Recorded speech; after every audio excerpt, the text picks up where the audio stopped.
IPS हम लोगों के बीच में है।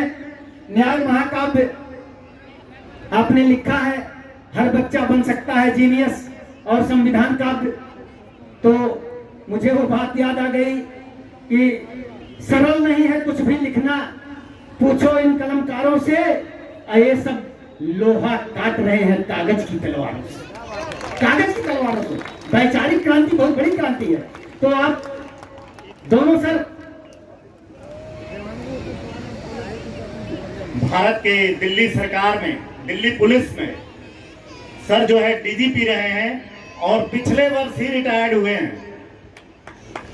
तो इनके लिए जोरदार तालियां। एक बार मैं चाहता हूं कि किसी का भी हाथ बंधा ना रहे, हाथ खोले, ताली बजाएं, और जब तक सर हमारे माइक्रोफोन पर आते हैं तब तक तालियां बजती रहे और उनको एहसास कराएं कि हम आपको सुनना चाहते हैं। धन्यवाद।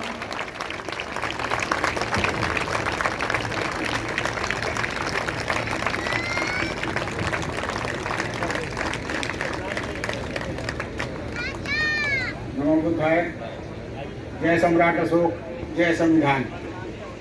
मंच पर उपस्थित पूज्य भिक्षु धम्मरक्षित जी, सम्मानीय डॉक्टर सच्चिदानंद मौर्य जी, हेमंत त्रिपुरे जी, गौरव सैनी जी, हेमंत कुमार जी, संतोष कुमार जी, डॉक्टर दीनानाथ मौर्य जी, और सम्राट अशोक के सभी सैनिकों जो वर्दीधारी सैनिक हैं, उपस्थित देवियों, सज्जनों और मेरे प्यारे बच्चों, आप सभी को 2227वें धम्म दिवस पर बहुत बहुत शुभकामनाएं। बहुत से विद्वान वक्ताओं ने बहुत सी ज्ञानपूर्ण बातें बताई, हम सभी उनका हृदय से आभार व्यक्त करते हैं। आप लोग बहुत समय से यहाँ बैठे हुए हैं और ये बड़ा ही धैर्य का काम है, तो इसलिए मैं अपनी बात को बहुत लंबा नहीं करूँगा, कुछ पॉइंट्स में ही बताऊँगा। सबसे पहले तो हमें जानना होगा कि हम हैं क्या, हमें अपनी पहचान समझनी पड़ेगी, हम क्या हैं। और मैं इसको प्रकृति के नियमों के अनुसार बताऊंगा और वैज्ञानिक तरीक़ों से बताऊंगा कि हम क्या हैं। सबसे पहले हमारा क्वेश्चन ये होना चाहिए। तो मैं, आप लोग काफ़ी जानते भी हैं, तो मैं बताऊंगा कि हम लोग सबसे पहले इंसान हैं। सबसे पहले इंसान है जिसका वैज्ञानिक नाम है होमो सेपियंस।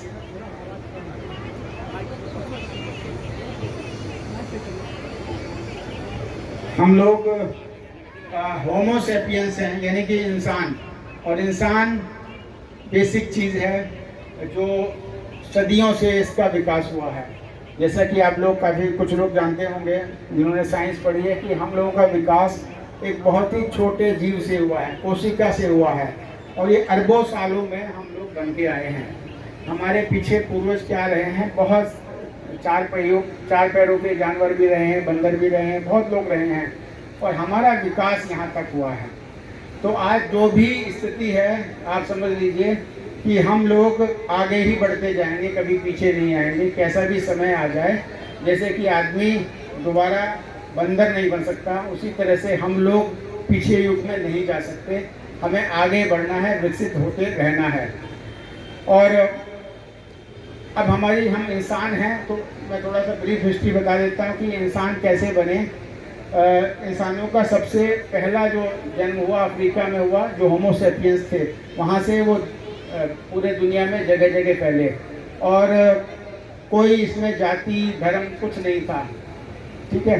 और उसके बाद ऋतुओं के हिसाब से जहाँ जैसा मौसम होता था वैसे लोग बन गए। बहुत गर्मी पड़ती थी, रंग काला पड़ गया, क्योंकि वो उसका प्रोटेक्शन करता था। जहाँ बहुत कम सर्दी होती थी, जहाँ ज़्यादा सर्दी होती थी, वहाँ पे रंग थोड़ा सा फेयर हो गया। तो इस तरह से रंग रूप बदल गए हैं, लेकिन इंसान की एक ही जाति है, होमो सेपियंस और इंसान। अब इंसान जानवरों से फर्क क्या है, उसकी खास बात क्या है, तो मैं इसमें बताना चाहता हूँ कि हमारे में जो मुख्य चीज़ है वो है हमारी बुद्धि। और बुद्धि क्या है कि जिससे हम बात करते हैं, चीज़ों को सोचते समझते हैं, वो चीज़ है, यही हमें जानवरों से अलग बनाता है। दूसरा, हमें जानना होगा जो बुद्धि हमारी ताकत है। अगर हम समझते हैं कि हम इंसान हैं और बुद्धिमान हैं, तो ये बुद्धि हमारी ताकत हो गई। और इसी तरह से जब हम जानते हैं कि हमारा इतिहास क्या है, तो ये हम और ताकतवर महसूस करते हैं। हमारा इतिहास क्या है? सम्राट अशोक के हम सब लोग वंशज हैं, ये हमारा इतिहास है और हमें इस पर गर्व महसूस करना चाहिए। अब अगर हम कहते हैं कि इंसान जो होता है ज्ञानवान होता है, ज्ञान प्राप्त करता है, पढ़ता लिखता है, तो वो बुद्धिमान होता है, लेकिन ये बात सच पूर्णतया सच नहीं है। हम ज्ञान लेते हैं और जो भी ज्ञान लेते हैं उसको हमें तर्क से तोड़ना चाहिए। तो ज्ञान और तर्क बन के ही बुद्धिमान मनुष्य बनाता है। जैसे कि दही को भिगोते हैं, एक मथनी होती है, उससे खूब उसको हिलाया जाता है, तब जाके मक्खन निकलता है। ऐसे ही जो ज्ञान है, ज्ञान को जब तर्क की कसौटी में कसोगे तब आपका ये सच निकलेगा और उस सच को हमें स्वीकार करना है। कोई भी कैसी भी बात कह ले, हमें स्वीकार नहीं करनी है। तो सबसे बड़ा सिद्धांत जो भगवान बुद्ध ने कहा है वो तर्क के बारे में कहा है, और वो आज भी सच है और आज से लाखों करोड़ों साल बाद भी सच रहेगा। वो ये है कि कोई भी चीज़ों को इसलिए मत मानो कि वो किताबों में लिखी है या किसी गुरु ने कह दी है या माँ बाप कह रहे हैं या पड़ोसी कह रहे हैं या आपको टीवी चैनल बता रहा है, इसलिए मत मानो। दिमाग का इस्तेमाल करो, ये सच है या नहीं, ये आपको हमें समझना पड़ेगा। तो जो ज्ञान है जिसके पास और तर्क का इस्तेमाल करता है वही बुद्धिमान है, और बुद्धिमान ही बौद्ध होता है। ये उसका बिगड़ा हुआ रूप है। बौद्ध कोई धर्म नहीं है। बौद्ध मतलब आप बुद्धि का इस्तेमाल करते हैं, तर्क का इस्तेमाल करते हैं, आप बुद्धिमान हैं या बौद्ध हैं। और यही हमें जानवरों से फर्क करता है। अब मैं आपको एक चीज़ बताता हूँ कि हम लोग अंधविश्वास में क्यों फंसते हैं जब हम लोग तर्क का इस्तेमाल नहीं करते हैं। और कुछ मामलों में जो कुत्ता भी होता है वो हमसे ज़्यादा समझदार होता है, अंधविश्वास व्यक्ति से ज़्यादा समझदार होता है। एक वैज्ञानिक ने एक एक्सपेरिमेंट किया। उसने एक कटोरे में, ग्लास का कटोरा था, उसमें उसने भैंस का दूध रख दिया और दूसरे में उसने भैंस का मूत्र रख दिया और दोनों को टेबल पे रखा और कुत्ते को बुलाया और कहा कि भाई ये जो आपका भैंस का मूत्र पी ले, तू स्वर्ग में चला जाएगा और तेरी अगली 7 पीढ़ियाँ भी मौज करेंगी। तो कुत्ते ने क्या किया? उसने दूध पिया, ठीक है। फिर उसने एक आदमी को बुलाया और उसी को भी यही बात बताई कि भाई ये भैंस का मूत्र पी ले तो अमर हो जाएगा, बहुत ज़्यादा फायदा होगा। तो आदमी ने क्या किया? उठा के भैंस का मूत्र पी लिया।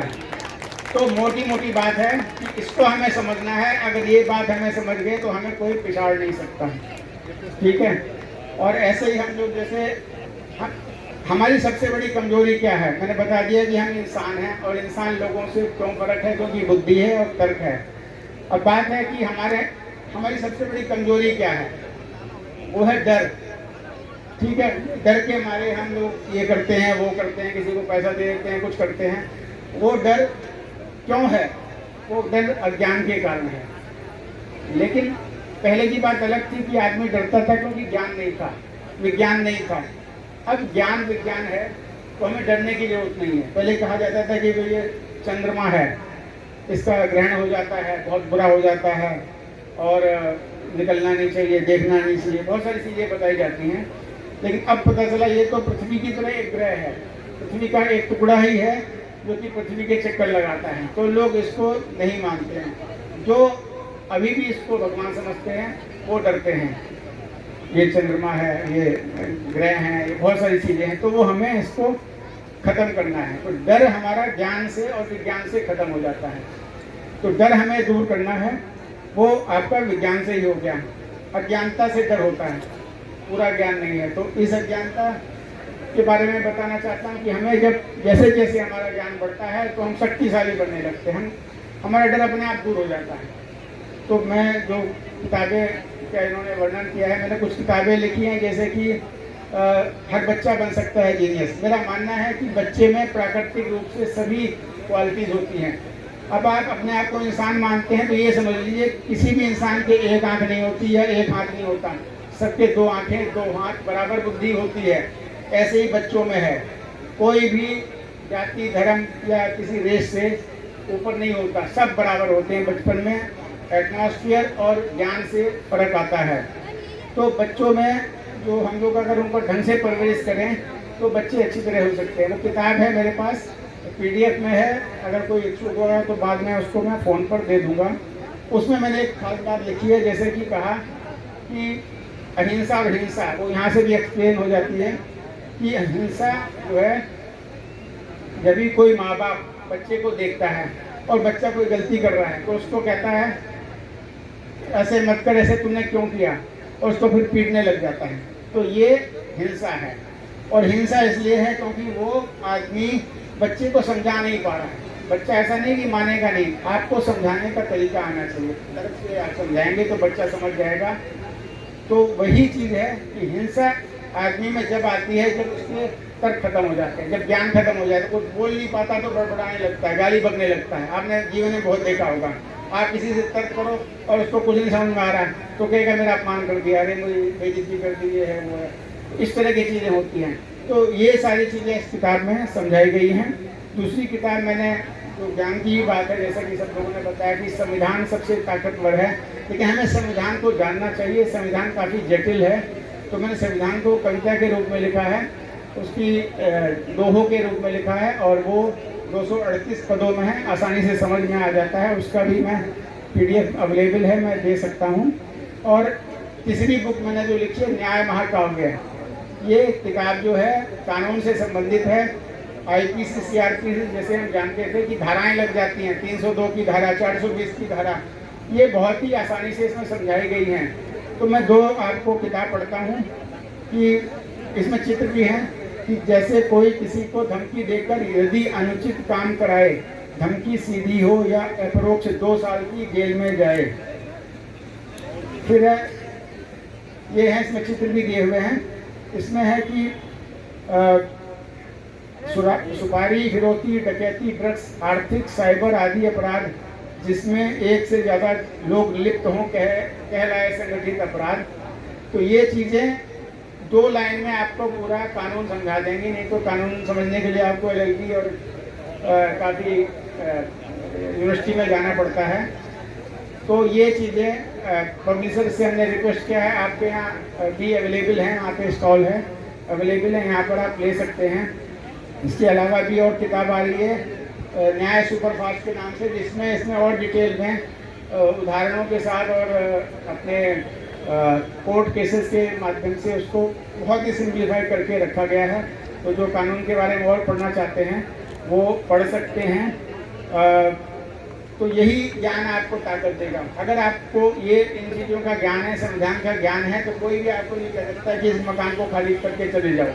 वो कहोगे नहीं, इस धारा में आपके खिलाफ क्रिमिनल ट्रेसपास का केस लग जाएगा, ठीक है, ये आपका चीटिंग का केस लग जाएगा। तो वो ताकत आप में आएगी। किसी को ही बोल दोगे, जो भी किताब पढ़ता है, किसी का फ़ोन आता है थाने वगैरह से तो वो बता देता है कि भाई ये तो ऐसा नहीं है, ऐसा है, तो वो चुप हो जाएगा। तो अज्ञानता का लोग फ़ायदा उठाते हैं। अज्ञानता से डर पैदा होता है और अज्ञानता से ही ज्ञान से हम इसको दूर कर सकते हैं। तो वो सारी चीज़ें हैं। दूसरी बात, जैसा कि अभी कहा त्रिपुरा जी ने कहा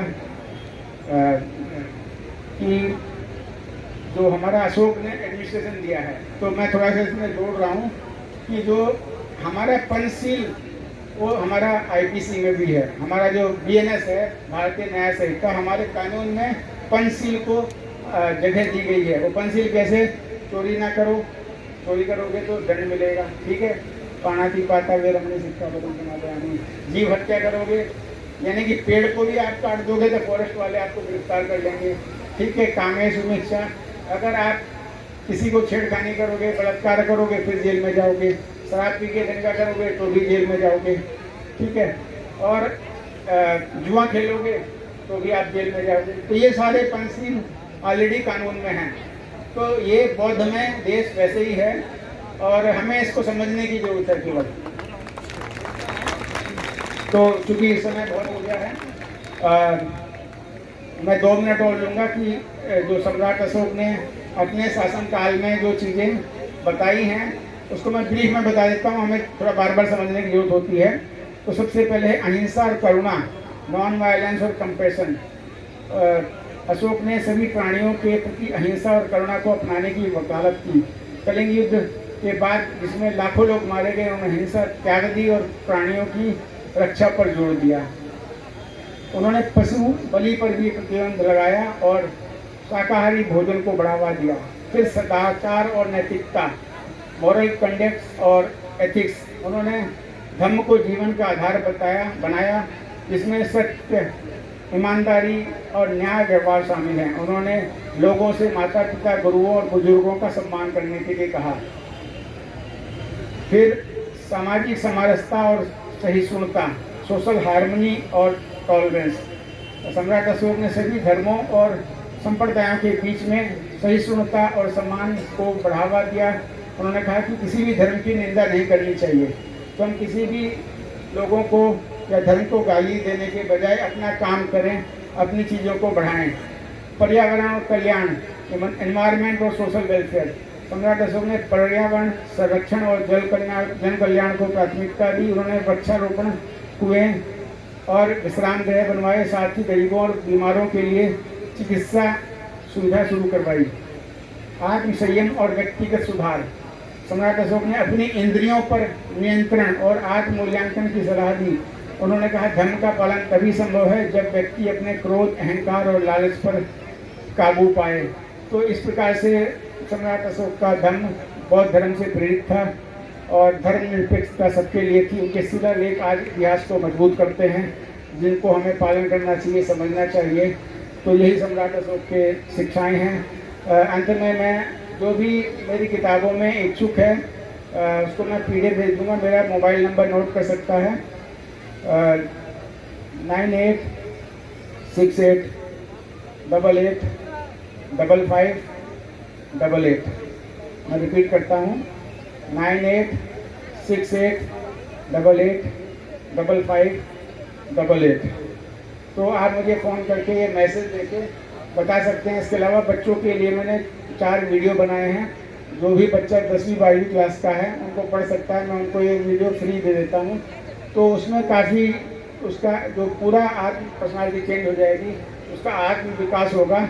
और बहुत ज़रूरी है कि हम ऐसा उसको करें, क्योंकि बच्चों को हमें देखना है, वो हमारी मेन पौध हैं, ठीक है। उनको हमें बड़ा करना है, सक्षम बनाना है और सही दिशा में ले जाना है।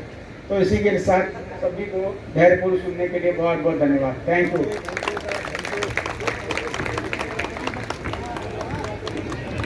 देखिए, हमारे सभी वक्ताओं के विचार हो चुके हैं। एक महत्वपूर्ण सूचना है, जो भी साथी